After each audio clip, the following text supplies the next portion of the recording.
Enchanted. How's life? Disappointing. What's the matter? I mentioned 26 videos ago about the lack of quality movies that have come out have been. We do have the Inside Out 2s that really reel you in and give you a treat because of how good it is, while other movies like Kung Fu Panda 4 and Despicable Me 4 reel you in only to rob you dry of your previous paycheck. There have been a ton of different types of movies ranging from low-budget masterpieces, high-budget flops, superheroes, musicals, romances, thought-provokers, and of course, animation.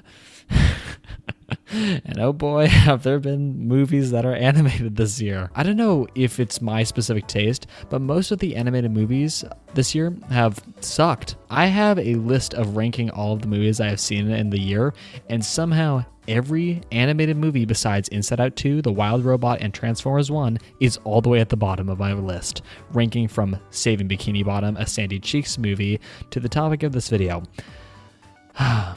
Moana 2. Art is subjective, Murray. Isn't that what they say? All of you, the internet that knows so much, you decide what's right or wrong. The same way you decide what's art or not. So tell me, dear viewer, how does Moana 2 currently sit at an 88% on Rotten Tomatoes right now? There is indeed a lot of talk about this movie with tons of different takes I can take on, but you know, after making two very popular videos about two very awful villains from two very awful movies, this is the thanks I get! Disney falls right down with them to somehow make a villain worse than Maxime Le Mal and the Chameleon, and if you know me, that's saying quite a lot. Nalo is the topic of this video. What? Did you think the Bat Lady is the villain I'm talking about?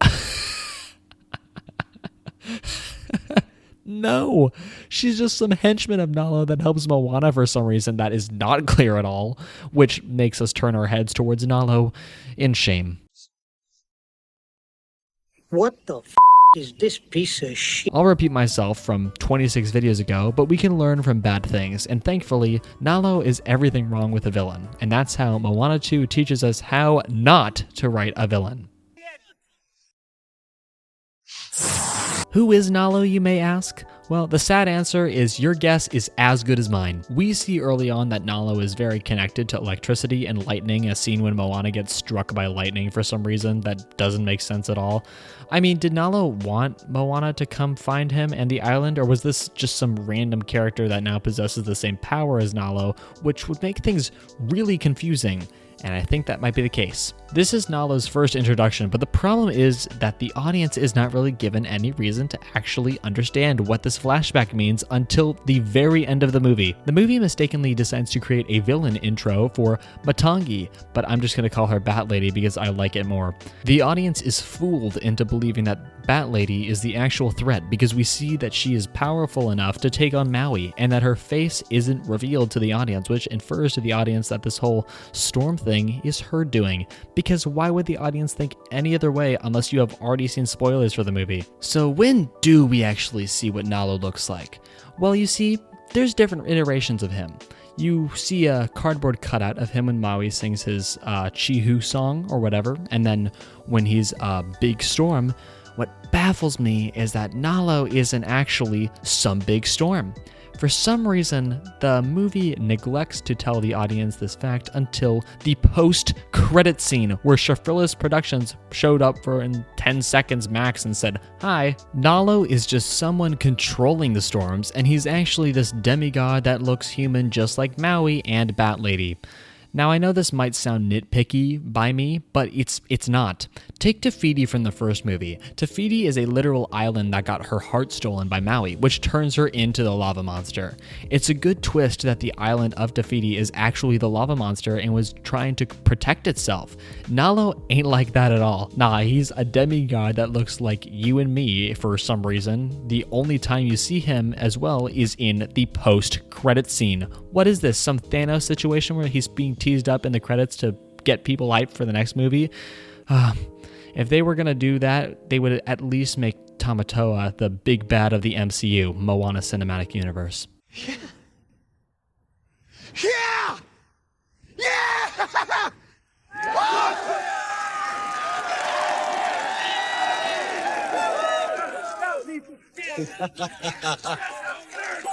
All right. All right, now the last section you can all call a little grr, the animated movie wasn't mature, grr type nitpick from people who actually like the movie, which I must ask, tell me in the comments how. And you can't use the animation as a reason because that's cheating. I must ask this though. Why does the ending feel super cheap and stitched together like this new one was copying the homework off the first movie but just rewrote it in different words? Game show time. Which movie am I describing? The final battle includes the heroes feeling all confident about their odds, but still worried for the possibility of a bad outcome. The heroes seem to actually be making progress until something gets in their way, which calls for some change in plan. Their next plan is going better, but then Maui makes a sacrifice to the big villain that's a natural force of nature in order for Moana to get far enough to save the day. Something emotional happens, well, and then the day is saved, and everything is okay now as the heroes win, and the island the heroes are looking for is saved. I don't know if that made sense. Hooray! All right, did you take your notes? Which movie was I talking about? If you said both, then you would be wrong. The only difference between these two that made it favor Moana was the fact that if you remember from like 2 minutes ago, Nalo isn't an actual force of nature, but some random dude that messes with lightning. Now, I know you might wonder, what's the point of this? I say that what's the point of watching or making Moana 2 when Moana exists? It's a better movie in every way, and it's not copying off of another source in order to make it. All right, one more thing. Riddle me this, Batman, because I don't know either. Why was the fight so easy? I think when it comes to the final battle with a villain, the hero faces an uphill battle, but I don't think the final boss should be the one of the easiest in the film. Just because Nalo's fight is the longest does not mean it was the hardest for them to beat. Now, I know you might say, Maui sacrifices himself and loses his power, and then Moana dies. Seriously? All of this was reversed in around 3 minutes because of this movie's horrible pacing, and it makes none of the impactful moments impactful. Nalo is just a big inconvenience for Moana and the crew. He is no joke characterized as some power-hungry little childlike demigod wannabe that wants to rule the seas for no clear motive whatsoever. Nalo is absolutely clueless towards Maui until the plot needs him to be concerned. Nalo hates humans until he forgets about them and allows them to quickly go in and juke him out, so then the annoying one literally made... Sorry, I just realized maybe I should specify who the annoying one is, because there's quite a lot of them. My bad, everyone. Lodo literally made the ship fly, and Nalo didn't think about striking them with lightning or moving his big tornadoes to grab them. Nalo is only used when the plot needs him to be present in the fight that he's losing in. That's a problem for the whole movie, but this is the most notable part here. Look, you can't expect an audience member to be afraid of someone hunting down the main protagonist when they aren't taken seriously. You can't expect them to reach the same levels of seriousness of other villains when your villain has a weak power. But now, Moana 2 shows us that you can't expect a final battle to be taken seriously or entertaining when the battle section of it only occurs when the plot demands for the villain to actually do something. You know, I think the best way I can describe the final battle is like playing chess with someone, and you have your moves planned for the next 10 rounds, but your opponent has to stop for 2 minutes as soon as it's their turn to just move upon a step closer in the end.